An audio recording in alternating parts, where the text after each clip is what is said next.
Alleluia, Alleluia.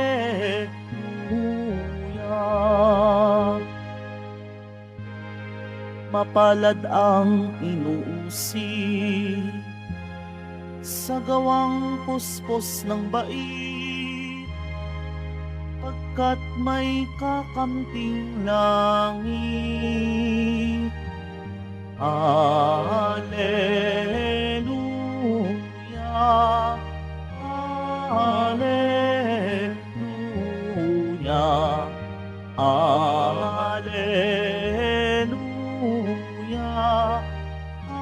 Alleluia.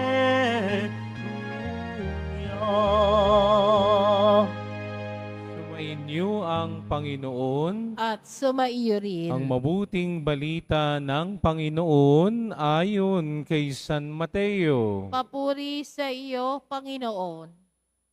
Noong panong iyon, nang makarating kay Herodes na tetrarka ang balita tungkol kay Jesus, sinabi niya sa kanyang mga lingkod, siya'y si Juan Bautista na muling nabuhay, kaya siya nakagagawa ng mga himala. Si Herodes ang nagpahuli, nagpagapos at nagpabilanggo kay Juan. Ang dahilan ay si Herodes na asawa ng kapatid niyang si Felipe. Laging sinasabi ni Juan kay Herodes, hindi matuwid na magsama kayo ng asawa ng inyong kapatid. Ibig ni Herodes na ipapatay si Juan, ngunit natatakot siya sa mga Hudyo sapagkat kinikilala nilang propeta si Juan Bautista. Dumating ang kaarawan ni Herodes, sumayaw sa harapan ng mga panauhin ang anak ni Herodias. Labis na nasayahan si Herodes, kaya't isinumpa niyang ibibigay sa dalaga ang anumang hingi nito. Sa udyok ng kanyang ina ay sinabi ng dalaga, ibigay po ninyo sa akin ngayon din sa isang pinggan ang ulo ni Juan Bautista. Nalungkot ang hari ngunit dahil sa kanyang pangakong narinig ng mga panauhin, iniutos niyang ibigay iyon sa dalaga. Kaya pinapugutan niya si Juan sa bilangguan, inilagay ang ulo sa isang pinggan at ibinigay sa dalaga. Dinala naman ito ng dalaga sa kanyang ina. Dumating ang mga alagad ni Juan, kinuha ang kanyang bangkay at inilibing. Pagkatapos, ibinalita nila ito kay Jesus. Ang mabuting balita ng Panginoon. Pinupuri ka namin, Panginoong Hesukristo. Magsiupo na po ang lahat. Magandang umaga po sa inyong lahat. Pakibati ang inyong katabi, mahal ka ni Lord. Ayan. O, palakpakan natin ng Panginoon sa umagang ito. Ha? Sabihin nga ninyo, I am blessed. Mas malakas. Tignan mo yung katabi mo, sabihin mo, you are blessed. Mas malakas. Sabay-sabay natin sabihin, we are blessed. Mas malakas. Palakpakan natin ng Panginoon sa umagang ito. I am blessed, you are blessed, we are blessed sa magkat mahal tayo ng poong Jesus Nazareno. Amen? Palakpakan ng Panginoon sa umagang ito. Napakaganda ng iniiwang aral sa atin ng mga pagbasa, lalo't higit ang ating mabuting balita. Sapagkat makikita natin dito si Juan Bautista na nagbibigay ng tatlong aral na maaari kong magamit at maaari nating magamit. Ano ang mga aral na iniiwan ni Juan Bautista? Number 1, magsalita ng katotohanan. Sabay-sabay nga tayo. Very good. Totoo yan. Sapagkat si Juan Bautista ay hindi natakot magsalita ng katotohanan kay Herodes. Anong sabi ni Herodes? Anong sabi ni Juan Bautista kay Herodes?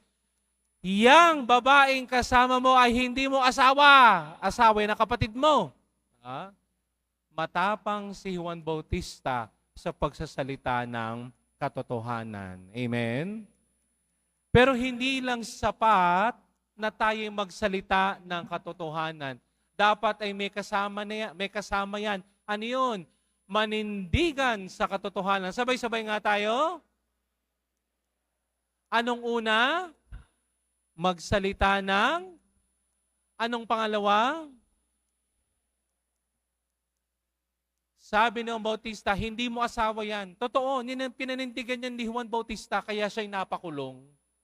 No? Ang hirap sa ating mga tao, magaling tayong magsalita ng katotohanan, pero pagdating sa paninindigan, sumasablay tayo. Amen? Totoo yan. Ay, kasi kamag-anak ko yan. Ay, kasi kaibigan ko yan. Ay, wala. Hindi pwedeng gayon. Sapagkat si Juan Bautista, kahit mapakulong siya, alang-alang sa katotohanan, ginawa niya. At siya ng isang matinding hamon sa ating mga deboto ng Nazareno. Hindi lang sapat na tayo nagsasalita ng katotohanan. Kailangan ay manindigan tayo sa katotohanan. Amen? Pero hindi lang yon, may pangatlo. Ano yun? Mamuhay sa katotohanan. Sabay-sabay nga tayo. Anong number 1? Anong number 2? Anong pangatlo? Mabuhay sa katotohanan. Kaya tignan mo si Herodes, gusto niyang ipapatay si Juan Bautista, subalit hindi niya magawa. Bakit? Sapagkat kinikilala siya ng mga Hudyo bilang isang propeta.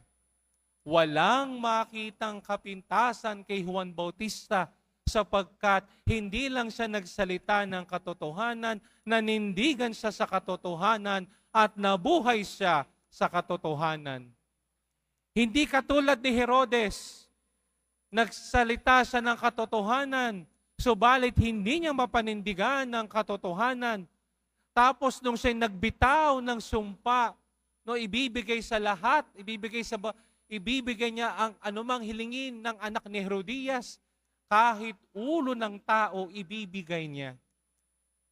At ang pinakamalala si Herodias, bakit? Number 1, hindi siya nagsasalita ng katotohanan. Alam niyang kabit siya, pero matapang pa rin siya. Nakakatakot ang ganyang tao. Hindi na nga nagsasalita ng katotohanan, hindi pa niya pinaninindigan ang katotohanan. Kabit na nga siya, matapang pa siya. Ay, huwag kayong magagalit kay Pader. Mali na nga. Pinanghahawakan pantama siya. Abay, matakot ka sa Diyos. Walang natatago sa Diyos.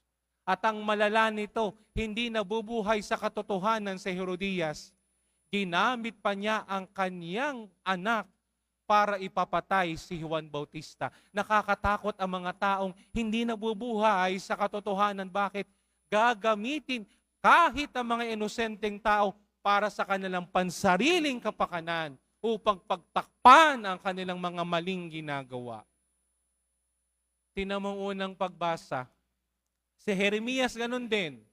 Nagsalita siya ng katotohanan. Kayong mga nasa templo, kayong nasa pamahalaan, bulok kayo, bulok! Anong English ng bulok? Corrupt na kayo. Masyadong corruption ninyo. Yan ang sinabi ng propeta Jeremias. Bulok ang nasa templo, bulok ang nasa pamahalaan, parurusahan kayo ng Diyos. Anong sabi ng mga tao at nasa templo? Patayin natin siya. Pero anong sabi? Nanindigan si Jeremias sa katotohanan. Bahala kayo. Alam kong nasa ilalim niyo ako. Subalit hindi ko pwedeng baliin kung anong sinabi ng Diyos. At dahil si Jeremias ay namumuhay sa katotohanan, hindi siya ginalaw ng mga tao. Bakit? May nagbantay sa kanya upang siya ay mabuhay. Yan ang magandang tinuturo ng ating unang pagbasa at ng ating mabuting balita. Sa panahon natin ngayon, punong-puno na tayo ng kasinungalingan. At dahil punong-puno na ng kasinungalingan ng mundo at tayong mga tao, kahit mali, ginagawa nating tama. Kung ano ang kasinungalingan, yan ang inaakyat natin. No? Okay, magagalit kay Father. Para bagay na napanood ko sa Olympics, nung naglaban yung Italy at yung Algerian. Yung Algerian trans woman. Lalaki po talaga siya. At ang nilabanan niya ay tunay na babae. Kaya pagkatapos ng 2 suntok, yung Italia sumuko. Bakit? Kasi hindi naman talaga babae ang kalaban niya. Ang kalaban niya ay lalaki. Subalit anong sinasabi nito? Babae daw siya. Kita mo na yan. Ako po'y rumirespeto. Subalit kailangan ang mangibabaw ay ang katotohanan. Hindi ang kasinungalingan.